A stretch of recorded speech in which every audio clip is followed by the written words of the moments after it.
বন্ধুরা, আমি কম্পিউটার সম্পর্কে যেটুকু জানি বা বুঝি সবসময় আপনাদের মাঝে শেয়ার করার চেষ্টা করি। আজকেও তার ব্যতিক্রম নয়। গুগলের ক্রোম ব্রাউজার সম্পর্কে কিছু ট্রিক্স শেয়ার করব, যা আপনার কম্পিউটার ব্যবহারের অভিজ্ঞতাকে আরও বৃদ্ধি করবে। ট্রিক্স নম্বর 1, ক্রোম ব্রাউজার ওপেন করার পর এরকম ইন্টারফেস আসবে। এখানে সার্চ করছি মিরাজ টেক সলিউশন এবং কিবোর্ড থেকে ইন্টারফেস করছি।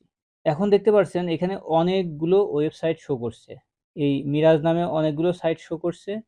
এর মধ্যে থেকে আপনি আপনার কাঙ্ক্ষিত ওয়েবসাইটটি আপনি ওপেন করবেন। যে ওয়েবসাইটটি আমরা খুঁজছি সেটার উপরে ক্লিক করছি। বন্ধুরা, এই সাইটটি ওপেন করার পর আমি বুঝতে পারলাম এই সাইটে আমার এখন দরকার নেই, আমার অন্য একটি সাইট দেখতে হবে, বা আমি যা সার্চ করেছি তা কাঙ্ক্ষিত নয়। তাহলে এখান থেকে আবার আমাকে ব্যাক যেতে হচ্ছে এবং আরেকটি ওয়েবসাইট আমাকে আবার ওপেন করতে হচ্ছে। আমি যদি এটা না করে যে সাইটটি আমি ওপেন করতে চাই তার উপরে রাইট ক্লিক করছি, open link in new tab এটার উপরে ক্লিক করছি।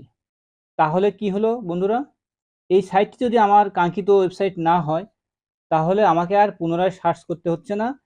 আমি যা সার্চ করেছিলাম সবগুলো সার্চ আমার সামনে আছে, বা আমি ইচ্ছা করলে প্রত্যেকটি ওপেনে নিউ লিঙ্কে ক্লিক করতে পারবো। তাহলে এটা করলে কি হচ্ছে, আমাকে বারবার আর সার্চ করতে হচ্ছে না বা ওপেন করতে হচ্ছে না। এই হচ্ছে আমাদের 1 নম্বর ট্রিক্স। এই ট্রিক্সটা আপনার অনেক উপকারে আসবে। ধরুন আপনি ক্রোম ব্রাউজার ইউজ করছেন এবং অনেকগুলো ট্যাব আপনার ওপেন আছে এবং এই মুহূর্তে আপনি ট্যাব রাখতে চাচ্ছেন না, বা আপনি ট্যাবগুলো ক্লোজ করবেন।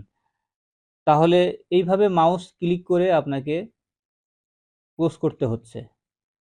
আর আমি একটি ট্রিক শেয়ার করছি, যেটা করলে আপনাকে আর এভাবে মাউস দিয়ে ক্লিক করে ট্যাব ক্লোজ করতে হবে না। আপনি যদি কিবোর্ড থেকে কন্ট্রোল ডাব্লু প্রেস করেন তাহলে একটি একটি করে ট্যাব আপনি ক্লোজ করতে পারবেন। বন্ধুরা, ক্রোম ব্রাউজারে অনেক সময় আমাদের অনেকগুলো ট্যাব নিয়ে কাজ করতে হয়, মাউস ক্লিক করে যেতে হচ্ছে। আর আপনি যদি কিবোর্ড থেকে কন্ট্রোল ট্যাব প্রেস করেন তাহলে প্রত্যেকটা ট্যাব নির্বাচন হচ্ছে বা সিলেক্ট হচ্ছে। যদি আপনি এই শর্টকাটটি ইউজ করেন তাহলে আপনার কম্পিউটারের এক্সপিরিয়েন্স আরও বৃদ্ধি পাবে এবং স্মার্টলি ব্যবহার করতে পারবেন। ট্রিক্স নম্বর 4 হচ্ছে, আপনি যা সার্চ করছেন বা ব্রাউজ করছেন সবগুলো হিস্টোরি কিন্তু ব্রাউজারে থেকে যায়। তা একবারে বের করতে হলে আপনাকে কিবোর্ড থেকে কন্ট্রোল প্লাস এইচ প্রেস করবেন। তাহলে এখানে আপনার সার্চ হিস্টোরি শো করবে। আপনি চাইলে এখান থেকে সব হিস্টোরি মুছে দিতে পারেন।